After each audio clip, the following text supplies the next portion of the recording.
And you know I bring back Ray Kurzweil every year the same way I do Anthony Sutton.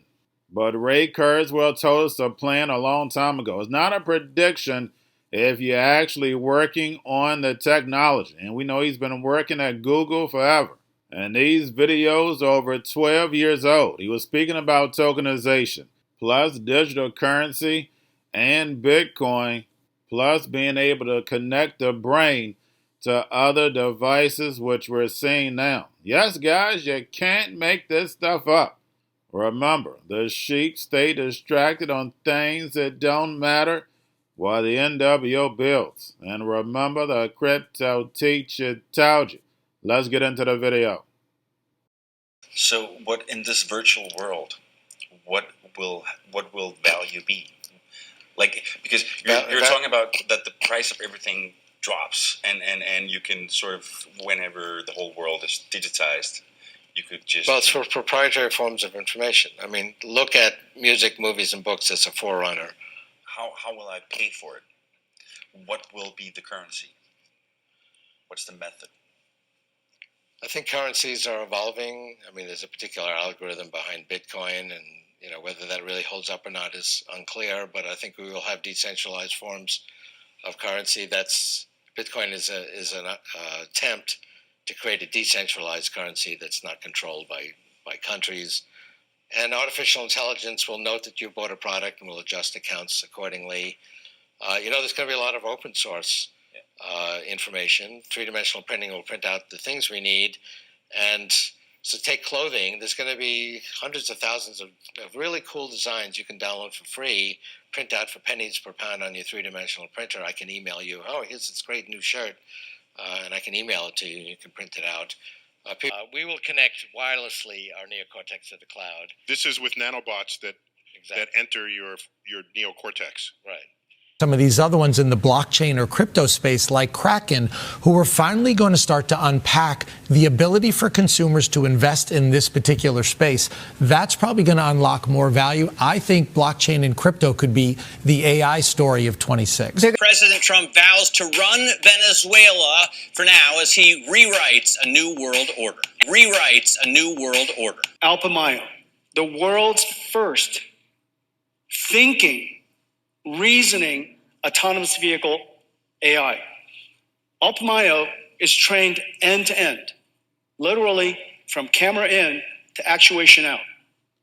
The camera in, lots and lots of miles that are driven by itself, where we human drive it, using human demonstration.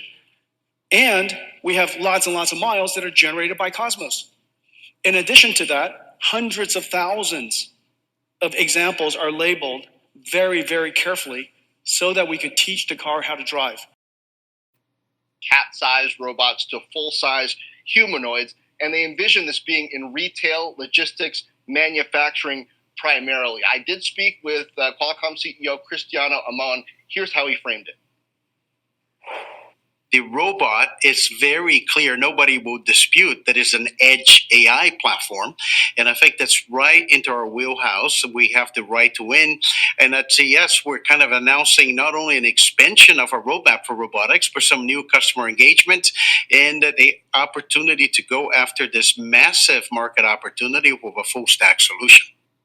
Number of analysis showing by 2040 is $1 trillion opportunity. But if you unpack that, it has consumer applications, you have a lot of industrial applications, and then you have, humanoids, form factors. And the other way to look at this, just think about healthcare, retail, warehousing, manufacturing. Today, if you look of a warehousing, if you go to an Amazon distribution center, you see a lot of robots moving, boxes and packs. And think about that doing at scale in retail. Think about that in healthcare. So the opportunity is significant. And now you have both the processing technology and the physical AI to make that happen. Of Palantir, Shyam Sankar. Shyam, great to have you this morning. Thank you so much for joining us. Great to be back with you. Thank you. And of course, Fox News Media is currently working with Palantir to build a suite of custom AI tools. about empowering the American worker, giving the American worker superpowers that allows us to underwrite our reindustrialization as a nation. That's what's happening every day out there right now. And I think the market has largely figured out that Palantir is the leading company, if not the only company, that is building and implementing AI aligned with American values. AI that's supporting American prosperity. Welcome to the Crypto Teacher. Don't forget to like and subscribe to the channel. And you know I come back with that video just to make you think. And make sure you join the Patrons. If you're not a part of the Patrons, make sure you're hitting the Cash App. Also, go like and follow the TikTok. More videos to come. And Bitcoin, crypto, and blockchain is definitely going to be the big topic for 2026. But it's going to go past 2026 into the future. Blockchain, Bitcoin, and crypto are definitely the future. The reason why? Because these are the new payment rails, and then everything you know is going to be tokenized and put on blockchain. And remember, the Crypto Teacher told you. And we have Trump definitely bringing in the new NWO. And who is he doing it for? That's right, the banks. And the banks are the biggest what? I'll let you finish that. And you also heard it from NVIDIA, working on robotaxi software. When we see the agenda, the tech companies working on the same product, that means there's a plan, and we know plans moves in phases. And we have Qualcomm working on the robotics. So basically you'll have the robots also inside of these driverless cars. Yes, right now you see them doing little tasks at Amazon, but if you're putting software inside these robots, and these robots are pulling from these data centers, they'll be able to learn something in seconds. And remember, they don't need a break. They're not going to call out. They can work 24/7, no insurance, and they definitely don't talk back. And remember, the Crypto Teacher told you. And we had Maria from Fox tried to be slick, tried to slip it on in. The Palantir is working on AI for them. And when you hear anybody talking from Palantir, they make it seem like you're in a Marvel movie. He said that workers are going to get superpowers. And we know that's how it's going to begin. They're going to sell you on these AI robots, algorithms, and drones. They're here to help you, but really they're here to replace you. And that's the reason why universal basic income is right around the corner. And remember, the Crypto Teacher told you. And we have Maduro lands in New York. Why New York? Because, guys, you're watching a movie. He had plenty of time to leave Venezuela the same way the Syrian president left and went to Russia. And we're going to see this movie escalate. Maduro pleaded not guilty, and a reporter states that a man stood up and said, "You will pay." Now, how he got in there, I have no clue. But Maduro says he's a prisoner of war, and then also his son also spoke out, asked for his return, and then also the Venezuelan military asked for his return. So it's definitely going to ramp up. Get your popcorn, sit back, and let it play out. But definitely remember, do not fall for the deception. And remember, the Crypto Teacher told you. And how do we know this is a deception? That's right, because we got Jay Clayton is back in the house. And I couldn't take the whole clip because they've been flagging me. Definitely go listen to it. But Jay Clayton, first of all, started off saying that he was already scheduled. Now, he didn't even have to say anything like that, but he stated he was already scheduled. So basically, the Maduro thing just happened to happen at the same time that he's on CNBC. But if you have the NWO book, you know I have Venezuela in there. And Jay Clayton speaks about Venezuela being on the narco list since 2011, and then Maduro came on there in 2020. But we know there's plenty of other countries they could have went after. And then also, we know fentanyl products are coming from China.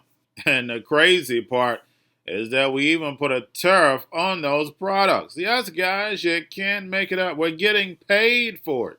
And remember, the Cryptoteacher tells you. And I did a Patreon video on Venezuela speaking about the heavy oil way before they did this attack. So if you're not a part of the Patreons, make sure you go join. But Venezuela only has a few data centers, and guess where they are? That's right, Caracas. And you're not going to move around heavy oil. This would be perfect for them to refine there and also use it for more data centers inside of Venezuela. And remember, the Cryptoteacher told you. But you definitely want to keep an eye on Venezuela to see whether this oil is still going to move to the same adversaries, because Venezuela was sending oil to China. That's the biggest buyer. So again, we know eventually this is definitely going to escalate. And as this escalates, they definitely want to control social media because they want to control the narrative. Remember the C word? TikTok was giving out the truth. They want to be able to squash that as soon as possible. And don't forget that TikTok deal goes into effect this month. And that means that algorithm is about to change. And remember, the Cryptoteacher told you. Because he knows, when it comes to the NWO, it's all planned out. You have a wonderful day. And right after Nicolas Maduro had entered a not guilty plea, where as they were getting ready to lead him from the courtroom, a man stood up and pointed at Maduro and said, basically, you will pay. Maduro turned around and declared that he was a man of God, that he was the duly elected president of Venezuela, and said that he had been kidnapped. He did tell the judge that he was the prisoner of war, but the judge set aside that conversation. Of New York and Manhattan, joining us right now, U.S. Attorney for the Southern District of New York, Jay Clayton. He is a former SEC chair in the Trump administration. Let's separate the operation from the legal. Okay. This case has been in the Southern District since 2011. This case involving narco-terrorism, the importation of cocaine, with the facilitation of the FARC, the use of government resources, has been there for that long. Nicolas Maduro was charged in 2020 as part of that conspiracy in a superseding indictment. Well, what about the pardon of the ex-president of Honduras, who did something that seemingly seems like exactly the same thing? The Middle East or a potential adversary in China, and certainly any issues here in the Western Hemisphere. It's safe to assume that L3 products and technologies were involved, whether at the platform level or at the soldier level as they executed the mission. And we're certainly proud to support our customers in whatever missions they have, whatever challenges they're dealing with in this continuing, complex geopolitical environment. I saw the previous person, greatest oil reserves at 300 billion barrels. That is wrong. Those are paper barrels. In somewhere 2008 or so, when the oil prices touched $150 near dollars per barrel, the Venezuelan then president just increased the numbers because a lot of the heavy oil, this oil is twice as heavy as the normal Middle Eastern barrels. So at that very high price, they proved that we have a lot more oil. At the current prices, these are paper reserves, and probably the reserves are probably less than or near 100 million barrels. So that's one point. And the second point is that this oil is so heavy to produce, and the number of refineries in the U.S. and elsewhere is declining who wants this kind of an oil. We already know Saudi Arabia in the recent times canceled a 1 million barrels per day heavy crude oil project, Safania. So this is not the oil what the world needs in future as we go where we need less gasoline, less diesel. So I guess a lot of hot talk, a lot of, wrong analysis happening, and that's I wanted to just call out. Canada has only lost about 500,000 barrels of oil, and that barrel of oil has gone to China. There is probably a limit to to what China will buy more, because China has already bought a huge amount of Iranian heavy barrels. China has already bought huge amount of Venezuelan barrels. So China is kind of the vacuum cleaner of the oil markets for quite some time, and an oil bank for these sanctioned countries. First and foremost, where American free speech could be implicated, right? Are we going to live in a world where some American puts up a social media post and then gets to some airport somewhere and is arrested? We're also concerned about the impact that some of their policies are having on our social media platforms. As you recently saw, X is facing this massive multi-million-dollar fine that they're going to have to pay, I guess, if they want to continue to operate. It is an alliance with like-minded countries with whom we share values and principles. And one of those values and principles, we hope, is freedom and the freedom of expression. And we're concerned that that is eroding. We're going to have tremendous workforce availability. We're also going to have robots helping us. We're going to have a lot of robots helping us because we need it. And because we're going to town, we're building a lot between the AI and the auto plants. So we're going to need robots. We're going to have robots, but that's going to help us. Robots hold steady hands in the operating room, and drones are redefining the future of war.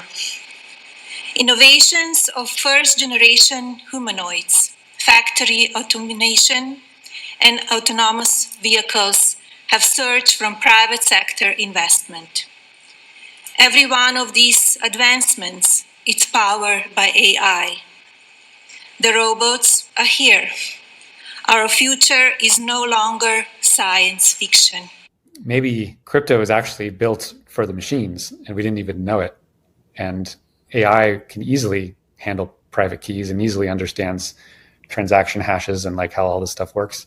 It is money that is built for computers, even before the computers to intelligently handle it were built. So I find that interesting. And, perhaps those of us who were involved in crypto pre-AI, we're kind of just like getting the ground ready for the AI systems to have a fully developed financial system handed to them, for better or worse. This could be perhaps the greatest revolution in financial technology since the birth of the internet itself.